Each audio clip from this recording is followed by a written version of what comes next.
We use words like a friend of God, or we use words like experience God, and I don't think that we really know what we're talking about. We're talking about a being, a vast, uncontainable, undefinable, outside of time being that we so flippantly talk about called God. Before time began, He was this vast expanse. I mean, you can't get outside of Him. You could go to the very edge of the edge of the edge, and still God is there. He is undefinable. He just is. And this is eternal life, to know this being. And the knowledge of God leads to the love of God. And Jesus said it. He says, if you know me and if you abide in me, you will love. And this is a generation that will have visions and visitations and will see things like no other generation has ever seen. But at the end of the day, did you learn to love? Did you learn to love? At the end of the day, when it's all said and done, and you are just a naked human soul before the throne of God, did you learn to love? Life is a vapor, for real. Life is a vapor, and you are not of this world, for real. It's not just a nice song. It's not just a nice thought. It's not an escapism just to kind of get out of responsibility. It's a reality. You are not of this world. You are going to die in about 50 years, for real, maybe sooner. At best, life is a vapor. You are going to die sooner than you think. You are going to face the uncreated one in your barrenness, in your raw self. You are going to face the uncreated one. All flesh is grass, fading away.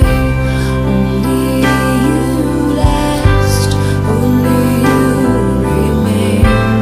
All flesh is grass. But what you do in this age with your heart's response in love is the only thing that matters in the truest sense of the word. It is the only thing that matters. Why are you here? To choose love. You are made for the uncreated one. And the one thing that He wants from you is your voluntary love. Your voluntary love. He wants you to stand without offense, and He wants you to stand in the knowledge of Him in voluntary love. And one of the number one ways that voluntary love is expressed is through pouring out your lives for your brothers and your sisters. It is a violent reaction when you go against the current of the age and you say, I will not live for myself. I will not live pursuing my own way. I will not build my own kingdom. I will not go my own way, but I will choose to go low in humility. I will serve my brother. I will serve my sister. I will lift them up and making them greater than I, knowing that in the age to come, I am storing up riches upon riches upon riches upon riches, which in just a moment I will see. It is a violent thing to stand in an age of lovelessness. It is a violent thing to stand in love before the uncreated one and say, I want to love you with all my heart, you who I cannot see. May my life scream transcendence. There is a God. There is a God, and He has a Son, and His affections are on me. And the expression of those affections in this darkened world is my life poured out. The reason why the greatest expression of love in this age is servanthood is because He is a servant. You want the knowledge of God? Become as He is. Look at Him and then do what He does. You will be flooded with the knowledge of God. You want the kingdom of heaven. You want the power encounters that you're looking for, that I'm looking for. We want this realm of eternity. Become a servant of all. It is the surest and the only way to the knowledge of God, because He is a servant. That is His very nature. He serves. He comes and He gets under the people. He comes just like He did the first time. He is a servant. Yes, He is a great king, but He is a great king who serves. If you want the knowledge of God and you want supernatural encounter, dreams and visions and healings and encounter, dive deep into the love of God and express it through loving your brother, and you will be flooded with the knowledge of God. You will be flooded with the knowledge of God. The knowledge of God always leads to love. Always. It always leads to love because He is love. If you know Him, He goes, how can you say you love God but you hate your brother? He goes, you're a liar and there's no truth in you. And do you know what it means to hate your brother? It doesn't mean only to be like, oh, I hate her. That's not the only thing that hate means. Hate means jealousy, contention, strife. Those kind of things are birthed in a hate for your brother.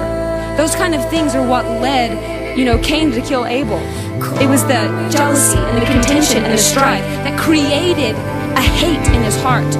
If you embrace hate, you become like the enemy.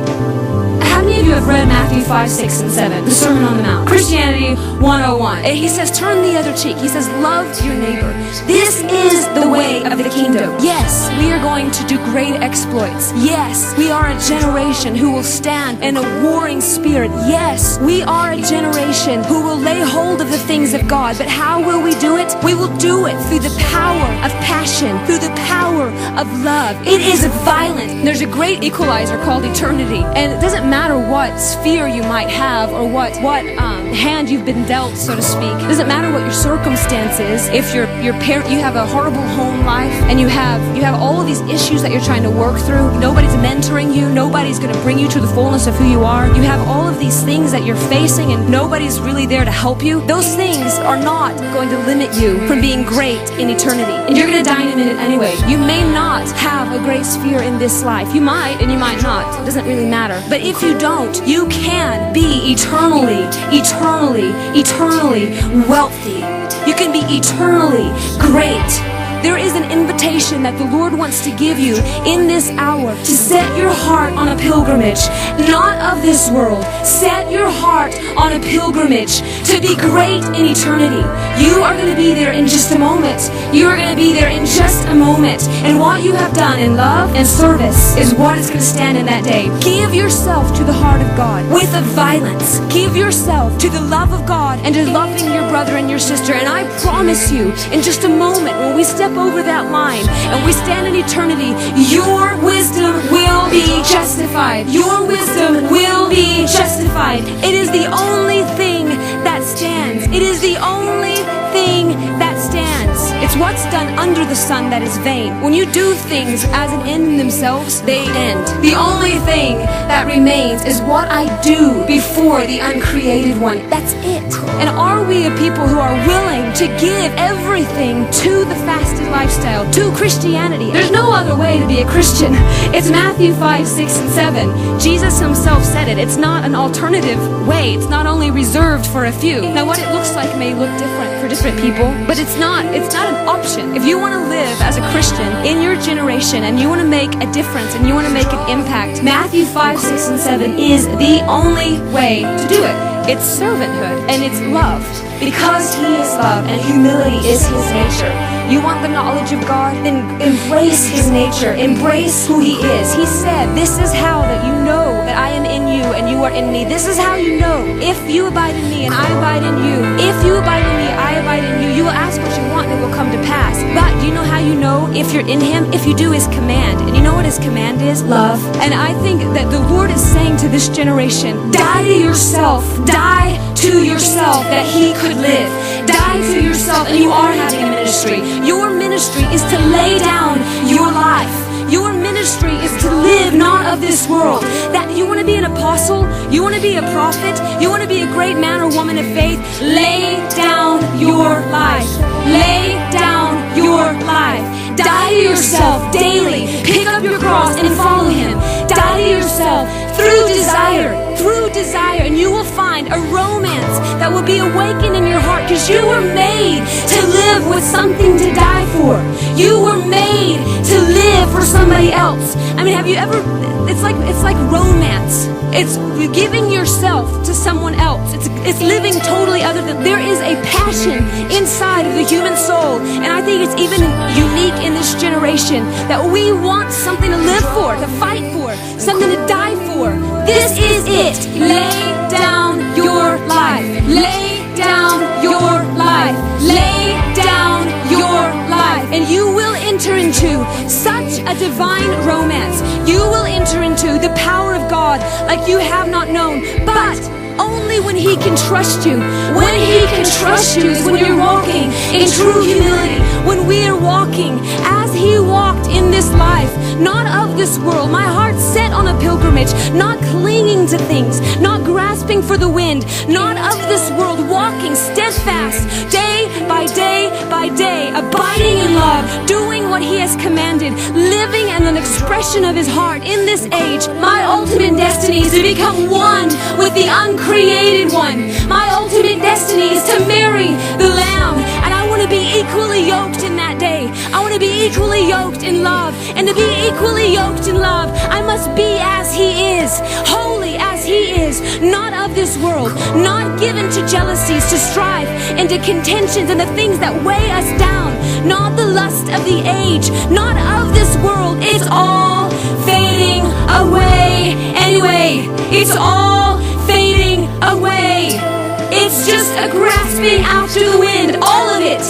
The only thing that remains is the heart ablaze in the emotion and the knowledge of God. The heart ablaze in servanthood. The heart ablaze in love for the uncreated one. This will remain. This is wisdom. The days are short. The days are very, very, very short. Not only are you going to die in a minute, but it's the end of the age. The days are very, very, very short. And He wants friends in this hour. He wants friends of the bridegroom, for real. He wants apostles, and He wants prophets, and He wants people that He can entrust Himself to, who will not cling to the people, who will not take His sheep and may build their own kingdoms. He wants shepherds after His own heart, and His heart is a heart of a servant. His heart is the heart of a lover. You want to be a shepherd after His own heart? Do you want to stand in the counsels of God and hear what is going on in the emotions and between Jesus and the Father and the Holy Spirit? You want to be a friend of the bridegroom? Do you want to be a radical forerunner at the end of the age? Love and love well, and serve with all of your heart, your soul, your mind, your strength. Go low and He will lift you up, and your wisdom will be justified. This is all that remains. This is all that remains. Every time you say yes, you are recoding your inner man, and you are living from a different age. When you say, I choose love, I choose love. I will not take vengeance. I will not take revenge. I will not be jealous. I will not live according to my flesh. I choose love. You are working that muscle, and you'll be strong in that day, and you'll be strong in this day. And that's the only thing that remains. Fill us with the knowledge of You, O God. Fill us with the knowledge of You. Teach us the simple way. Show us how to serve our brothers and sisters. Teach us the way of greatness. Lord, I ask that You would do what only You would do, and You would let a clear sound of the frailty of life and what is coming in eternity. Would You write it on our hearts, O God? Write eternity upon our hearts. Write eternity upon our hearts. That we would live for the age to come. That we would not be of this world. That we would not be weighted down by jealousies, by contentions, by striving, by the lust of the age. Oh God, I ask that You would invade this generation with the knowledge of You.